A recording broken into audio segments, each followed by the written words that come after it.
바이센테니얼맨 들어갑시다. 영화 이번에 처음 본 사람이 영화. 영화에 대한 그냥 대략적인 평 어땠다? 감동적이었어? 어떤 점에서? 사랑이랑 인정을 위해서 자기의 그러니까 계속 살아갈 수 있음에도 불구하고 인간으로 해서 사랑하는 사람과 같이 떠나는.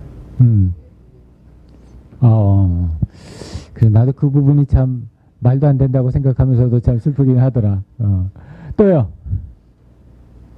자, 그럼 우리 토론 주제로 들어가 봅시다. 내가 굉장히 좋아하는 배우이고 또 참 좋아하는 영화예요. 바이센테니얼맨. 자, 그래서 우리 세 가지를 갖다가 얘기를 했고 그 중에 첫 번째 그 사람이 200년 동안 사람과 비슷해지려고 변화하면서 여러 가지 변화들이 생겼는데 그 시각적인 구성 요소에서 과연 어떤 변화가 있었나 하는 걸 갖다가 알아보는 게 이 그 첫 번째 주제였고요. 시각적인 구성 요소라고 하는 거는 예를 들어서 균형성서부터 시작해서 안정감 이런 건 이제 하나의 장면, 하나의 인간 또 뭐 하나의 프로덕트 그 자체에 대한 이야기를 할 때 시각적 구성 요소로서 저런 구성 요소들을 갖다 선정을 했었고 그 다음에 여러 제품이나 서비스 간의 시각적인 구성 요소로 일관성 또는 획일성과 다양성을 갖다 우리가 얘기를 했어요. 자, 그렇다면 이런 시각적 구성 요소들 중에서 과연 어떤 것들이 왜 우리가 이런 시각적인 구성 요소들이 필요할까? 실제로 시각적인 요소들은 굉장히 다양한 요소들로 많이 있는데 얘네들을 집약해서 표현할 수 있는 방법 중에 하나가 시각적인 구성 요소니까 그래서 시각적인 다가 엔지니어링 측면에서 인터페이스를 바라볼 때 그럴 때 그런 요소입니다. 그래서 우리가 이 요소를 가지고 그 앤드류의 뭔가 변했는데 앤드류의 변한 모습을 이런 시각적 구성 요소를 가지고 한번 생각해 보자 하는 게 첫 번째 토론 주제였고요. 그 토론 주제에 대해서 장홍근 안 왔고 오케이. 다음은 박종욱. 자, 박수 한번 쳐주세요.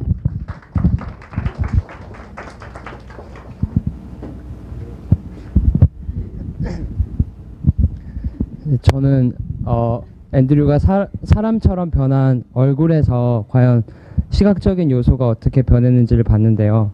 먼저 대칭성에는 예전에 로봇이었을 땐 M자형 탈모로 정확하게 대칭이더라고요. 근데 이제 헤어스타일을 비대칭으로 바꾼 걸 봤고요. 통일감은 전체적으로 사실 로봇일 때도 조금 이상하게 늙어 보이는 부분이 있었거든요. 근데 통일감이 없었는데 차라리 이마에 주름이라던가 이런 잔주름을 넣어서 통일감이 높아진 걸 느낄 수 있었고 리듬감도 그 로봇일 때 눈썹이 되게 움직였는데 별로 리듬이 느껴지지 않았어요. 근데 그 로빈 윌리엄스 특유의 그런 어떤 눈썹 연기가 그 이제 인간의 얼굴을 한 다음에 더 높아진 것 같고 연속성 같은 경우에는 눈빛만큼은 똑같더라고요. 제가 받아들이기로는. 그래서 예전과 똑같은 어떤 그런 연속성을 보여준 것 같고 규칙성 같은 경우는 입술이 제가 그 키스하는 장면을 유심히 봤는데 불규칙하게 움직이더라고요. 그래서 규칙성이 좀 낮아진 것 같다라고 느꼈고 그다음에 단순미 같은 경우는 전체적인 바디가 옛날엔 로봇일 때는 좀 단순한 색깔 톤이었는데 이제 나중에 사람처럼 옷을 입고 마음대로 이제 코디를 하면서 단순미가 오히려 더 낮아진 효과를 봤고요. 종합적으로 봐서 이러한 요소들이 합쳐져서 좀 더 사람과 비슷하게 보여지지 않았었나라고 생각이 들었습니다.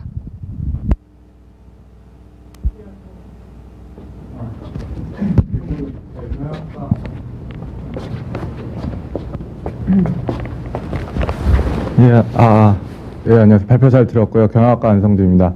그 얼굴에 많은 부위들을 이용해서 되게 이제 다양한 속성들에 대해서 잘 설명을 해주신 것 같은데요.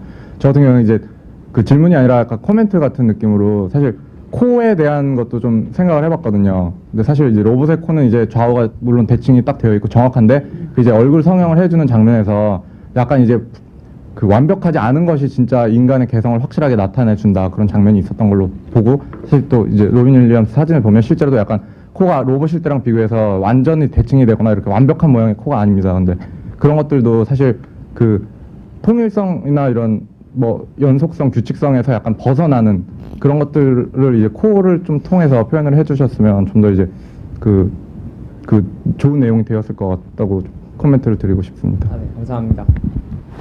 또요.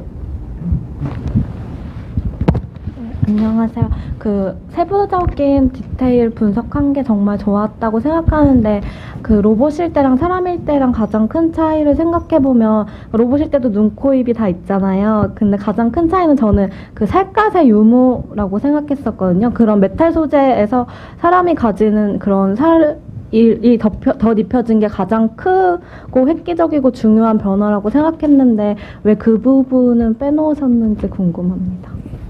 저도 살을 기본적으로 생각하긴 했었는데 일단은 이 PPT에서 표현하기가 좀 너무 어렵더라고요. 그래서 이제 기본 전제로 깔고 들어갔는데 저도 말씀하신 것처럼 사실 제 개인적으로 가장 큰 거는 오히려 살까지 아니었냐라고 생각을 하긴 했었습니다. 오케이, 수고했어요.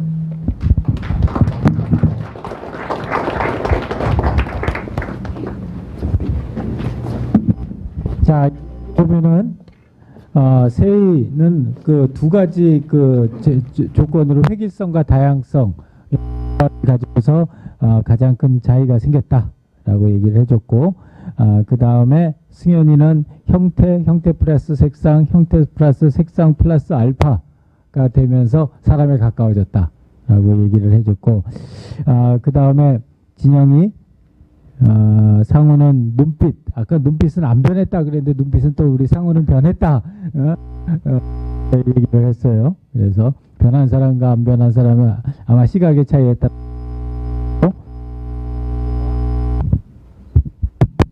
그 다음에 진호, 그 다음에 준식이, 화정이, 성준이, 그 다음에 우람이, 지은이, 준기, 성준이, 정균이, 현재, 근수, 소연이, 금탁이, 정민이까지 왔어요.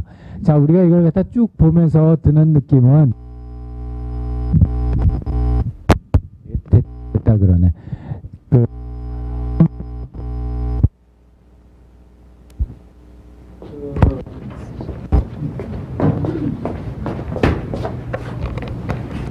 사람하고 로봇이라고 하는 게 실제로 큰 차이가 있지만은 우리가 그냥 차이가 있다 이렇게 얘기했을 때는 그 차이가 어디서 나오는지가 명확하지 않은데 시각적 구성 요소 같은 어떤 추상화된 그런 디자인 요소를 가지고 인터페이스 디자인 요소를 가지고 사람다움이라고 하는 거를 평가를 하다 보면은 나름대로는 조금 더 구체적으로 이 사람다워진다고 하는 거는 이런 여러 가지 시각적 구성 요소들이 어떤 방향으로 움직이고 또 세이가 본 것처럼 어떤 획일성이라든지 그 다음에 다양성이라든지 이런 차원에서의 조화는 어떻게 일어나는가를 그런 그 뷰 포인트를 가지고 보는 거예요.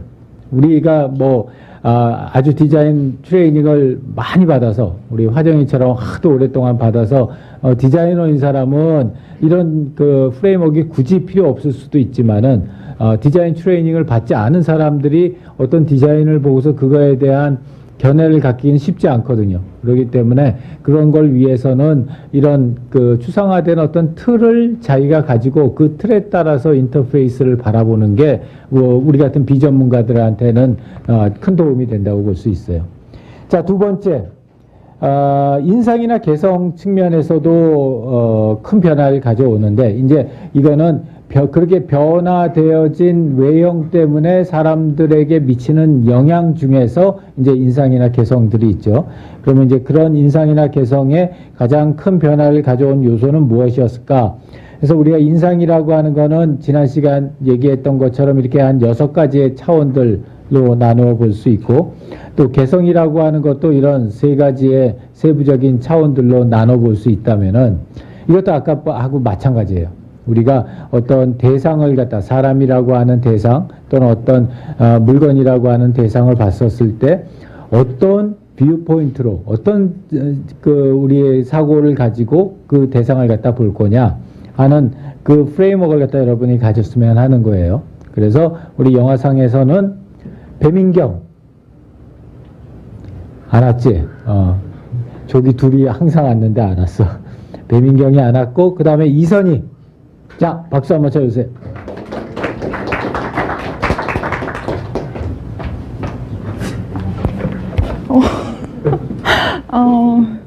이거 왜, 어떻게 해야 되지? 그 옆에 거는, 그니까, 인상이, 그냥, 어떻게 해야 되지?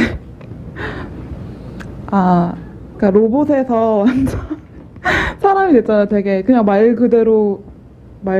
뭐 시키는, 저거 그때 창문에서 떨어뜨려가지고, 막 되게 그러니까 시키는 대로 하다가 무조건 복종하고 이렇게 하다가 자기가 다쳐도 모르고 막 이랬었는데 나중에는 막 이제 막 짜증나면은 막 말도 많이 해지니까 왜 중간에 의사가 수술하다가 딱 꺼버리기도 하고 그러니까 그런 식으로 자기 감정도 표출할 줄 알게 되고 유머러스해지고 그 막 신기한 거가 더 왕성해져서 더 어린애처럼 그렇게 되지 않았나 싶어서 했고요. 그래서 여기는 개성을 저기 파란색에서 이렇게 왔다고 생각했어요. 처음에 분석적인 그런 개성에서 뭐 예를 들어서 주인들이 체스 두는 거 보고 머릿속에서 다 계산한 다음에 누가 이기겠다 이렇게 했는데 이제는 뭐 그걸 하는지 마는지 모르겠지만 좀 더 그냥 좀 유연해진 느낌이 들어서 이렇게 했고 폐쇄적인 것도 옛날에 막 지하실에서 그렇게 거기서만 지내고 이러다가 이제는 점점 나와서 자꾸 어울리려고 하고 그런 것 같아서 했어요. 저기 오른쪽에 있는 그림. 네? 저 오른쪽 위에 있는 그림. 이거요? 이거 방금 말한 건데. 방금 말한 부분인데, 그러니까 저 옛날에 저렇게 파란색, 그러니까 강한 개성 쪽에 있었다면 지금은 좀 이렇게 개성이 약해졌고. 얘를 갖다 이렇게 하나씩 들어봐. 이거랑 다르게 한 건데 이거는. 글쎄요. 폐쇄적일 때는 유머도 듣고 어디 외웠던 거 입력했다가 그냥 그대로 내뱉는 식이었는데 사교적이 되니까 자기가 의도 안 하려고 해도 그냥 웃기게 되는 게 그런 게 좀 이쪽 개성으로 내려온 게 아닌가 싶어서 네, 그렇게 해본 거예요. 오케이. 자, 질문이야. 네. 하지 말래서 네가 질문하지. 자. 발표 잘 들었고요. 그 오른쪽 그래프에서 분석적인 거는 그대로인데 저거는 왜 따로 내려오지 않았는지 궁금합니다. 근데 다른 거에 비해서 그대로 돼 있어가지고 높이가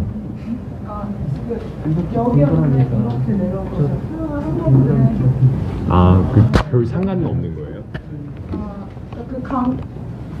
그러니까 옛날에는 굉장히 분석적인데 지금 아주 자유분방 캐릭터를 저는 이렇게 표현을 했는데 이게 여기가 했는 거 진짜 강함 이런 거는 그렇게 막 세게까지 강하진 않았는데 한 중간 정도로 강했는데 이제 되게 많이 약해졌다. 오케이. 또요? 태수. 저도 주제 2번을 해서 질문을 드리는데요. 이 문제 물음을 보면은 인상이나 개성에 가장 큰 변화를 가져온 요소가 뭐냐 물어봤잖아요. 이렇게 앤드류가 변화하고 있는 개성이나 인성이 변화하고 있는데 그 변화를 가져온 요소를 찾아볼 수 없었는데 그 요소는 어떤 거라고 생각하세요? 옆에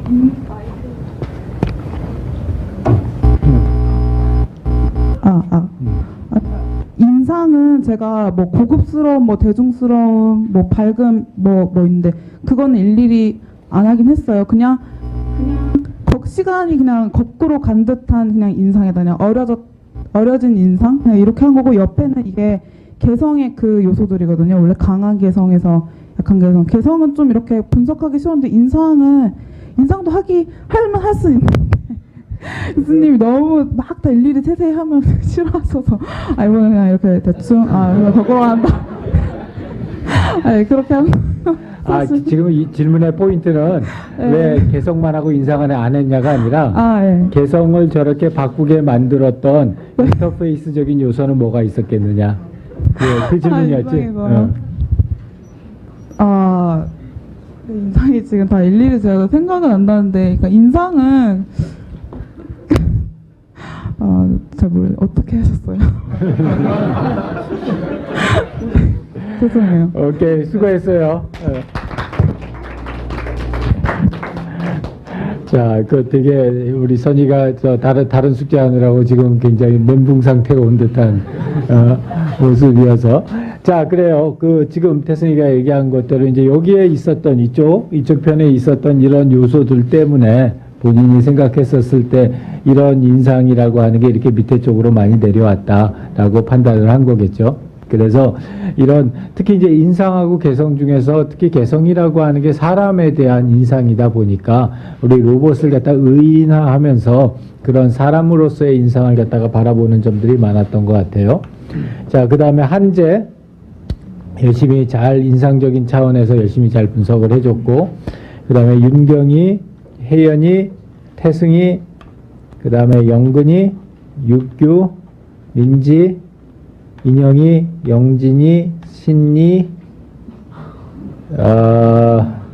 노바디까지 해가지고 봤어요.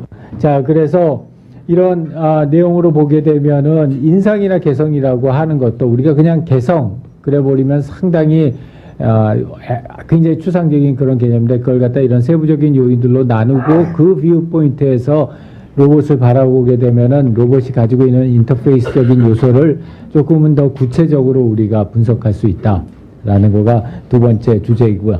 자, 세 번째 주제.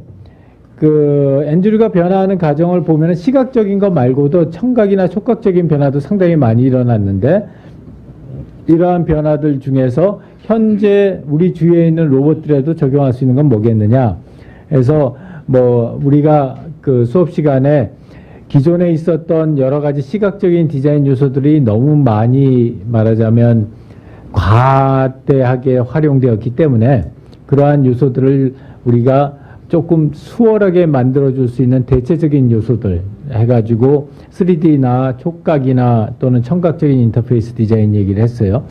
자, 그래서 이제 그런 입장에서 본다면은 어떠한 것들이 더 많이 또는 더 적극적으로 사용되었고 그걸 갖다 실제 우리 생활에서 어떻게 활용할 수 있을까 하는 거였고요. 정인탁. 자, 박수 한번 쳐주세요.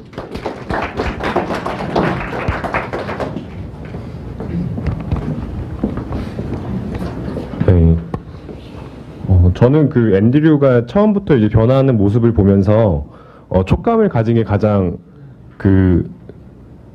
요새 최근에 나온 로봇들한테 적용하면 좋을 거라고 생각을 했었는데, 처음에 앤드류가 이제 집안일을 도우면서 어떤 추검기를 보면서 단지 그게 고장났다는 것만 인지하고 그걸 고칠 생각만 했었는데, 그 이후에는 이야기를 하다가 톱에 손가락이 잘렸는데 그것도 자기가 느낀 것보다는 좀 다른 사람이 알려줘가지고 느낀 거라고 생각을 했고요. 그 다음에 마지막에는 이제 자기 눈을 찔러보라고 막 되게 신나가지고 부탁을 해가지고 찔림을 당했을 때 그 고통을 당하고도 되게 내가 무언가를 느낄 수 있다고 하면서 즐거워하던 모습을 보면서 로봇이 그 촉감을 갖게 되면 좀 더 인간적으로 바뀔 수 있지 않을까라고 생각을 했습니다.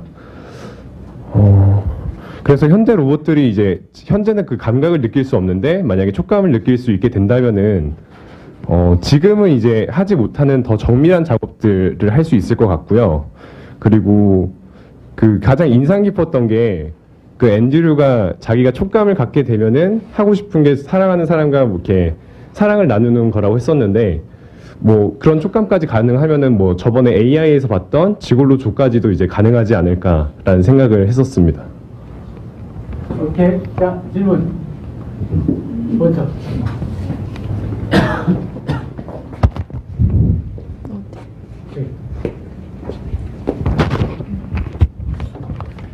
네, 안녕하세요. 저는 경영학과 4학년 권기성입니다. 네, 발표 잘 들었고요. 저도 이거를 보면서 생각을 했던 게, 현재 우리 주위에 있는 로봇들에게 적용해서 좀 유용하게 만들 수 있는 그런 변화인데, 과거에 저 수동적 촉감일 때, 그러니까 인간의 입장에서는 로봇을 도구로 사용하면은 되게 과거가 오히려 더 유용했던 것 같거든요. 인간의 입장에서는.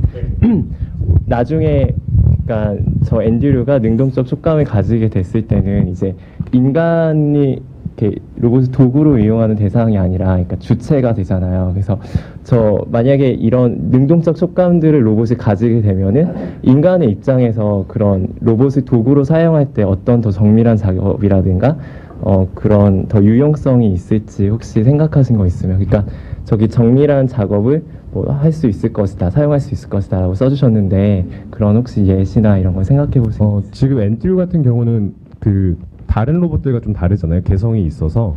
그래서 엔드류가 능동적 촉감을 가져서 저렇게 된 거랑은 이제 일이랑은 많은 상관이 없는 것 같아요. 그러니까 다른 로봇에 만약에 저런 센서가 적용되었을 때 제가 생각했을 때는 좀 가능할지 모르겠지만 어떤 뭐 의류 직물 같은 걸 만지면서 그거에 대해서 뭐 어떻게 판단을 하거나 아니면은 또 뭐가 있을까? 그냥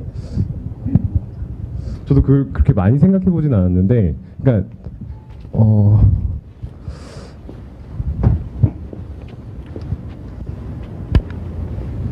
일단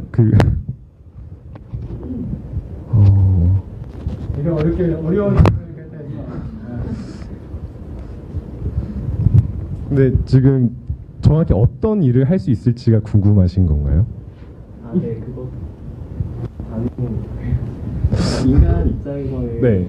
로봇을 도구로 사용했을 때 유용성이 발휘가 되는데 오히려 능동적 촉감으로 로봇을 변해가면은 도구적 가치는 인간 입장에서 더 유용성이 떨어진다고 생각이 들어서 그게 더 높아질 수 있는 사례나 그런 혹시 그거 같은 경우, 그러니까 저는 엔듀류는 좀 다른 케이스라고 생각을 했거든요. 근데 만약에 다른 로봇들이 엔듀류처럼 개성이 없고 단지 일만 하는 그런 로봇인데 촉감이 있으면은 거기서는 좀 더 유용성을 발휘할 수 있을 거라고 생각이 듭니다.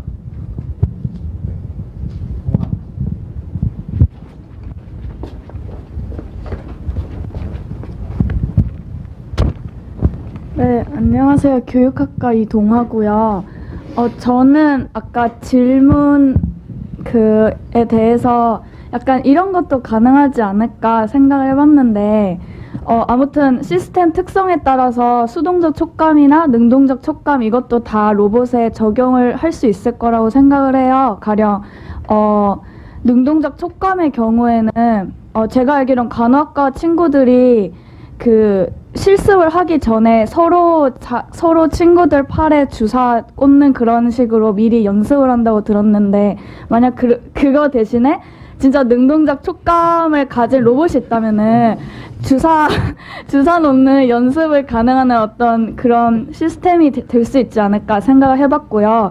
그리고 교육학에서 그 유아를 가르칠 때 좀 사람 냄새 나고, 그리고 정말 사람에 가까운 어떤 보호자라면은 뭐 바쁜 엄마를 대신해서 대신 교육을 할 수 있다 이런 연구가 있는데, 만약에 그게 가능하다면은 좀 진짜 실제 인간처럼 고통을 느끼거나 혹은 좀 더 능동적인 촉감을 가진 로봇이 뭐 워킹맘을 대신을 해서 아이들을 대신 보육을 해주는 그런 시스템이 미래에 나올 수 있지 않을까, 그런 생각을 할 수 있을 것 같아요.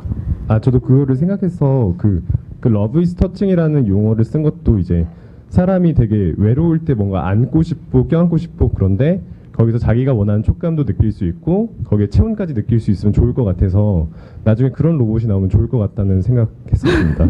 네, 감사합니다. 자, 우리 이제 이 영화 속에서 나온 촉감이라는 거에 포커스를 맞춰가지고 인덱스하게 우리 분석을 갖다 했어요, 인터뷰가. 그래서 전기전자답게 상당히 기계적인 내용들을 갖다가 잘 분석을 갖다 했고요. 이 능동적 촉감 다음에 이 장면 바로 다음에 뭐가 나오는지 기억해? 오로지 과학적인 목적으로 네가 어떻게 느끼는지 알고 싶으니까 나한테 키스 한번 해봐라 그러잖아. 그게 그 다음 장면에 나오는데 난 그 장면이 너무 기억에 많이 남아요. 작업을 할 땐 저렇게 하는구나. 근데 유감스럽게도 아직 한 번도 못 해봤어, 그 작업을. 근데 한다면은 야, 쟤는 작업의 기술도 알았구나 하는 생각이 들었어요. 자, 그 다음 소리. 나 이거 너무 좋았어. 우리 소리가 그 문명에 대한 이해를 통해서 변화했다라고 하는 내용이었는데 이 앤드류가 이제 변화되는 과정에서 많은 기간 동안을 갖다 인류의 문명에 대해서 배우잖아. 그리고 여기저기를 갖다 찾아다니면서 그 인류의 문명과 역사에 대해서 배워나가는 것, 이제 그런 것들을 갖다가 통하는 것도 사실 이 주제하고는 안 맞았지만, 이 토론 주제하고는 잘 맞지 않았었지만, 이거는 내가 몇십 번 영화를 보면서도 캐치를 못했던 점이었대서. 그게 왜 생뚱맞게 저런 얘기가 저기에 나오나 하는 게 궁금했었는데, 우리 이 소리 분석을 보면서 그래서 이게 그렇게 될 수 있었구나 할 수가 있었어요. 그래서 아주 좋은 분석이었고, 자, 그 다음에 선규, 그 다음에 유리, 그 다음에 정민이, 그 다음에 수환이, 그 다음에 수로. 딱 이 장면이죠. 그 다음에 현정이, 그 다음에 경민이, 문희, 혜림이, 그 다음에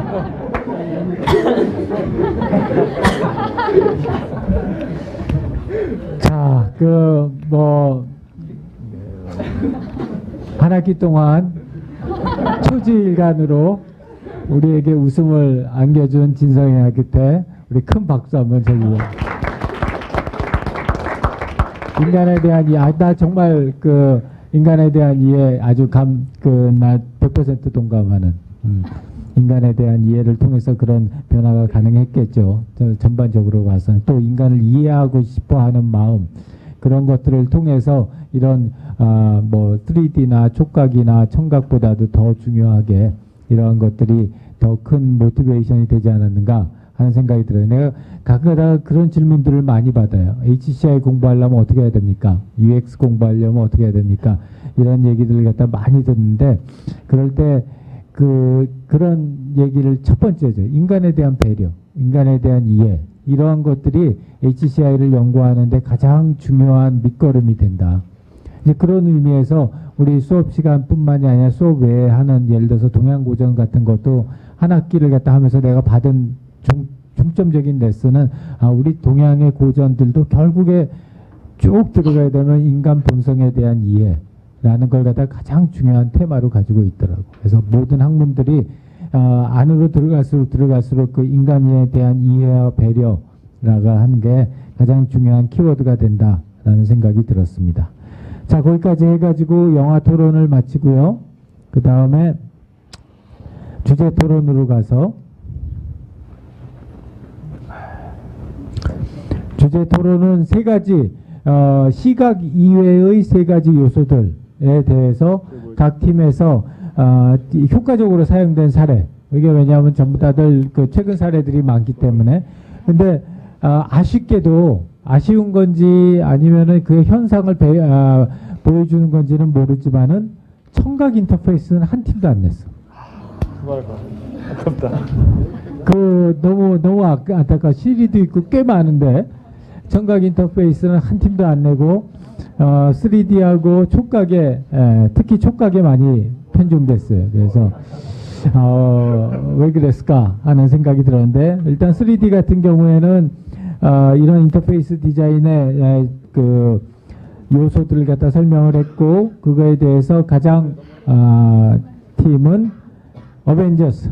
박수 한번 쳐주세요. 어벤져스 앞으로 나오시고, 우리 오래간만에 수업에 들어온 자영이가 한번 발표를 해보자.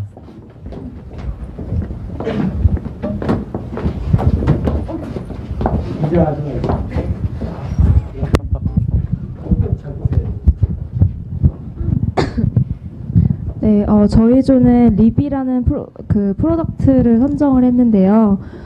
제가 최근에 기사를 보다가 마이너리티 리포트에서 이렇게 주인공이 양손으로 기기를 조작하는, 그러니까 인터페이스를 조작하는 거를 손으로 완전히 대체하는 그 제품을 이제 미국의 한 스타트업이 실제 상용화했던 사례인데, 이게 지금 사이트에 들어가면은 70불 정도에 누구나 구매를 할 수 있게 되어 있는데요. 이 제품 같은 경우에는 3D 모션 감지 센서를 활용해서 디스플레이 화면에 사용자가 실제로 그 손에 이렇게 거리감이나 속도 같은 거를 모두 센서로 인식을 시켜가지고 게임이나 여러 가지 뭐 모션과 관련된 활동들에 이 동작을 인식할 수 있게 해놨고, 그래서 유의적인 요소를 만족한다고 했었고요. 그리고 이제 기능적인 요소에서도 미세한 조작도 인식할 수 있고, 또 여러 가지 간접적인 조절도 가능하다고 해서 저희가 이 프로덕트를 선정하였습니다. 세부적인 요소를 조금 디테일하게 설명해 주세요. 네, 그러면 좀 세부적으로 좀 설명을 드리자면요. 일단 3D 인터페이스 요소에서 크게 봤을 때 유의적 요소와 그리고 이제 기능적 요소가 있습니다. 근데 이제 유의적 요소로서 우리가 좀 인터페이스로서 고려해야 되는 것이 이제 자기 표현이 있고 피드백이 있고 그리고 공간 관계가 있는데, 이제 자기 표현 같은 경우에는 실제로 3D 인터페이스가 현실과 얼마나 똑같게 표현할 수 있는가. 근데 이 리모션 같은 경우에는 실제로 이 밑에 센서를 통해 가지고 현실과 똑같은 저게 보는 손과 같은 모양도 직접적으로 표현할 수가 있고, 저기서는 약간 좀 그래픽 요소로 표현했는데 저거를 실제와 똑같게도 표현할 수도 있어요. 그런 면에 있어서 이제 자기 표현 요소가 되게 매력적으로 표현이 되고 있다. 그리고 둘째로 봤을 때 피드백 같은 경우에는 저거는 이제 게임인데, 게임 같은 거에서 실제로 손으로 그 과일을 베는 모션을 취하면 실제 화면상에서도 저렇게 과일이 즉각적으로 베어져요. 근데 저게 되게 상당히 스피드한 게임이거든요. 근데 저렇게 되게 스피드함에도 불구하고 그걸 즉각적으로 표현하고 이 베는 동작에 의해서 화면에 정확하게 표현이 됨으로 인해서 이 피드백적 요소도 충분히 달성하고 있다고 봤습니다. 그리고 일단 공간관 같은 경우에는 이제 얼마나 이 실제 있는 것을 거리감이나 이런 걸 나타낼 수 있는가라는 좀 요소인데, 여기서 보면은 실제로 저 위성지도 같은 거를 줌하는 행동이 실제로 손을 이렇게 벌리면 실제로 줌이 되고, 다시 닫으면 그 줌 아웃이 되고, 그리고 이동 바로 가능하고, 그러니까 이런 식으로 이런 인터페이스의 3D 인터페이스로 인해서 실제로 이 공간 요소가 표현이 된다는 점에서 이것도 매력적인 요소를 봤습니다. 좀 더 빨리 이제 나머지를 설명드리자면, 일단 기능적 요소에서는 미세 표현, 그리고 이제 배경 표현, 그리고 간접 표현이 있는데, 미세 표현 같은 경우에는 저기서 보셔서 아시겠지만 여기가 지금 1cm 거리예요. 1cm 거리고 실제로 그 위에서 연필을 가지고 이렇게 필기를 하면 그 1cm 내의 공간에서도 이렇게 표현이 가능하거든요. 이런 면에 있어서 되게 미세 표현이 실제로 추가적인 다른 어떤 도구 없이도 가능하다는 점에서 이것도 매력적인 요소를 봤습니다. 그리고 배경 표현 같은 경우에는 이 화면을 통해서 그 거리감이나 그리고 깊이감 이런 거를 느낄 수가 있어야 되는데, 이렇게 이것도 마찬가지로 되게 화면을 이렇게 돌림으로 인해 가지고 이 거리감을 바로바로 표현할 수가 있고, 내가 마치 지금 여기 앞에 있다가 이 안으로 들어가는 듯한 그런 표현조차도 이 립모션을 통해서 달성할 수 있었습니다. 그리고 간접 표현 같은 경우에는 이 톱니바퀴 같은 도구들을 실제 사용감과 똑같게 이 립모션을 통해서 저희가 조작 가능하다는 점에서 이렇게 간접 표현조차도 가능한 3D 인터페이스다. 그래서 저희는 립모션을 주제로 선정했습니다.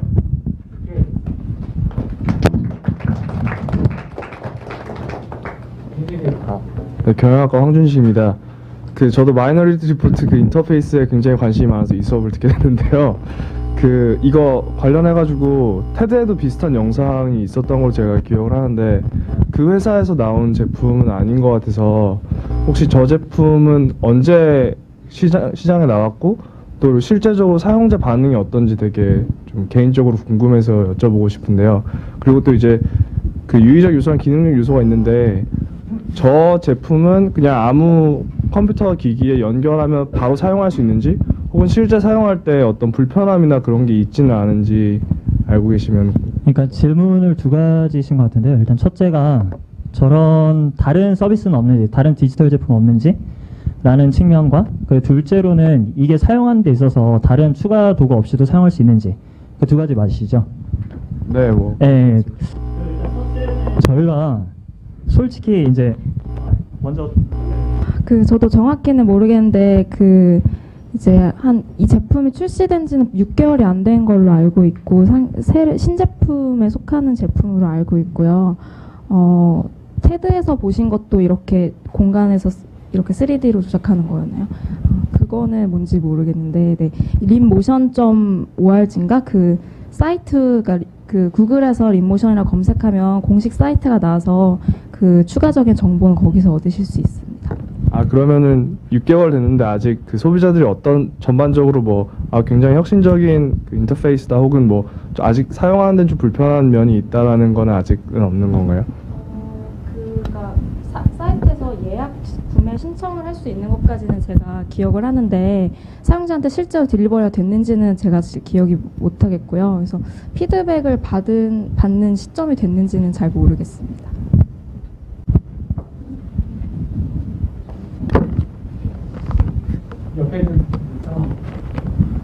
예, 잘 들었고요. 아니 질문할 거 아니고 방금 질문하신 거를 제가 답변 드리면은 이분 테드에서 제가 하려고 그랬고 저희 좀 하려고 그랬거든요 이거. 근데 그 테드에 2009년에 MIT 미디어랩에서 식스센스라고 그 나온 게 있어요. 그 테드에다 식스센스라고 치시면 한 8분짜리 되는 동영상이 있는데 되게 이제 일상에서 구할 수 있는 장비들로 저런 이제 3D 인터페이스를 구현한 프로그램 예, 기술이고요. 또 이제 궁금한 거는 이제 저게 이제 그 모션 감지 센서라는 게 그러니까 식스센스에서는 그냥 휴대폰으로 통신 장비를 쓰고 그리고 뭐 일반적인 카메라를 이용하고 이렇게 블루투스나 이런 걸로 연결해서 하는 걸로 봤는데 이거는 어떻게 이제 그걸 감지하는 건지 이제 혹시 알고 계시면 궁금해서요. 예. 일단 저희 모르는 사실을 알려주셔서 되게 감사드리고요. 그래 일단 립 같은 경우에 보시면 저 왼쪽에 있는 게 이게 있거든요. 이거예요. 되게 소형이고 저거를 블루투스를 통해서 연결을 시키면 저게 뭐 컴퓨터에도 연결시킬 수가 있고 노트북에도 연결을 시킬 수가 있는데 그냥 연결을 시켜놓고 그 위에서 동작을 그냥 취하기만 하면 돼요. 그냥 다른 추가적인 장비도 필요 없고 연결만 시킨 상태로 이 장비 위에서 손을 움직이면 그거 자체가 바로 인식이 돼가지고 그걸 바로 구현이 가능합니다. 장비 위에서만요? 예. 예, 알겠습니다.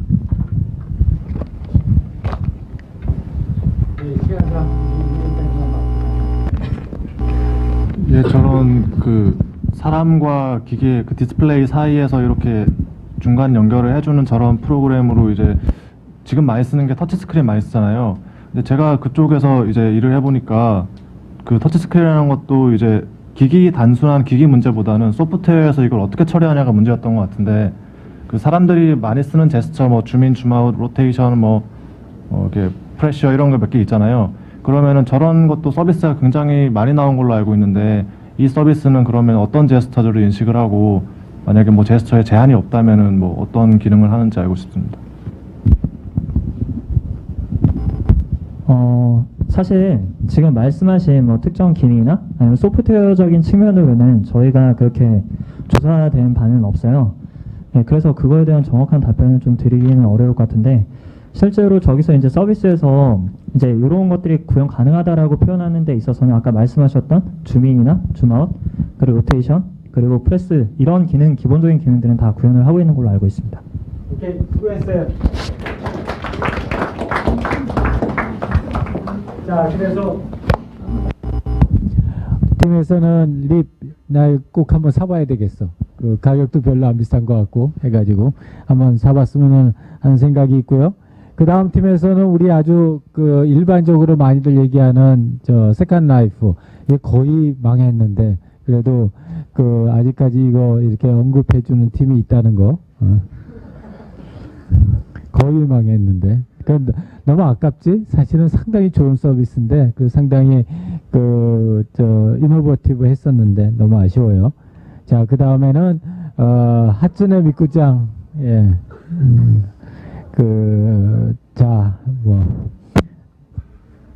왜 누가 이렇게 좋아하는지 대충 알만할 것 같아요. 이 오타쿠의 모습들이 보이고 있어요, 여기에.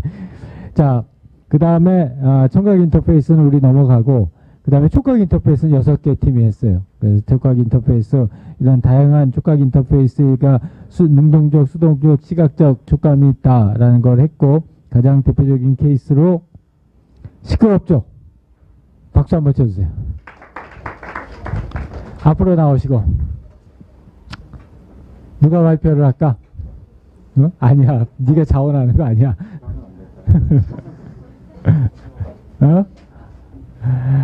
그래. 너도 오래간만에 왔으니까 너도 해라.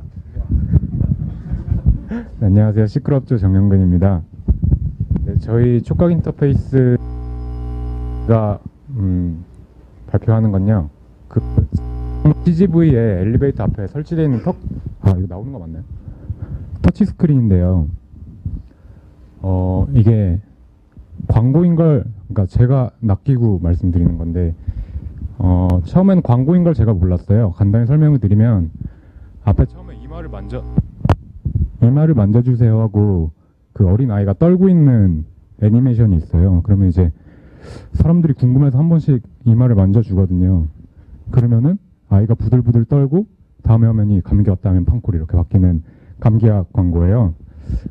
굉장히 신선하더라고요. 사실 제가 주제를 찾지 못해가지고 저희 조가 되게 헤매고 있었는데 영화관 가서 이거다 싶어가지고 이번 주에 선정하게 됐는데 그 촉각 인터페이스 자체가 굉장히 기능적인 방향으로 요즘 많이 흘러가고 있잖아요. 근데 굉장히 감성적이고 감성적으로 응용을 잘한 사례라고 저희가 판단을 했거든요. 일단 첫 번째로 굉장히 집중도 높은 광고 화면이 제시가 되고 있고요.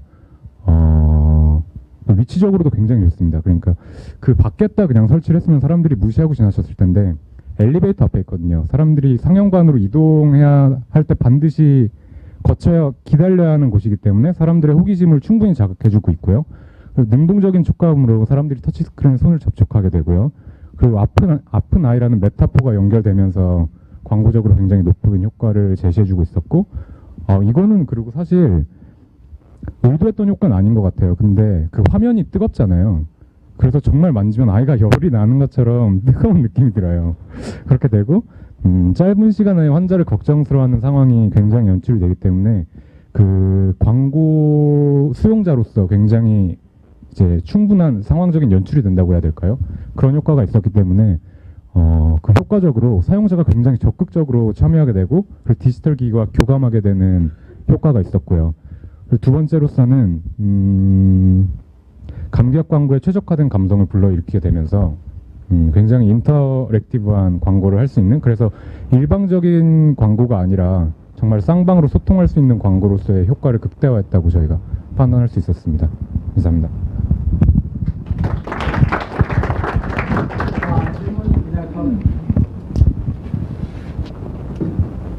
오케이, 수고했어요.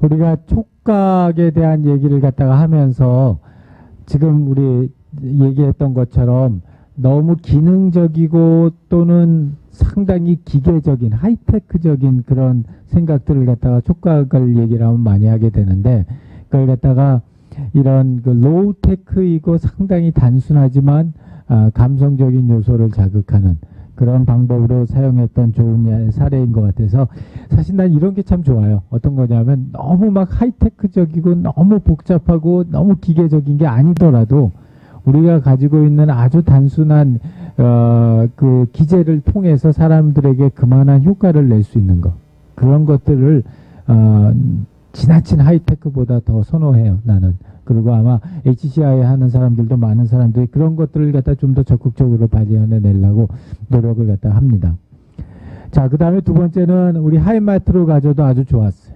예, 특히 책을 만진다라고 하는 측면에서 책이 가지고 있는, 요새 책이 가지고 있는 여러 가지 다양한 형태의 촉감을 갖다가 이렇게 다뤘다는 점, 그런 점에서 참 좋았고요. 촉감이라는 게 특히 교과서나 이런 책에서 사용됐었을 때 그 파급 효과가 굉장히 크겠다. 이거는 비즈니스 아이디어로도 참 괜찮겠다 하는 생각이 들었어요. 그래서 참 좋았고. 자, 그 다음에 플레이스테이션 비타에 대한 얘기들을 갖다가 해준 우리 HCI 스타일이 있었고, 그 다음에 돌핀 브라우저 얘기가 있었고, 그 다음에 한 손에 그 다음 키스머신까지 있었고. 그래서 해봤어? 그렇게 느꼈어? 안 해봤지, 아무튼. 자, 거기까지 됐고요.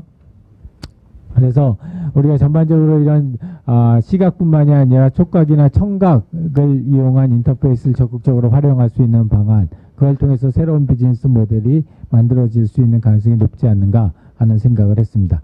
자, 여기까지 하고요. 우리 10분 쉬었다가 강의 시작하겠습니다.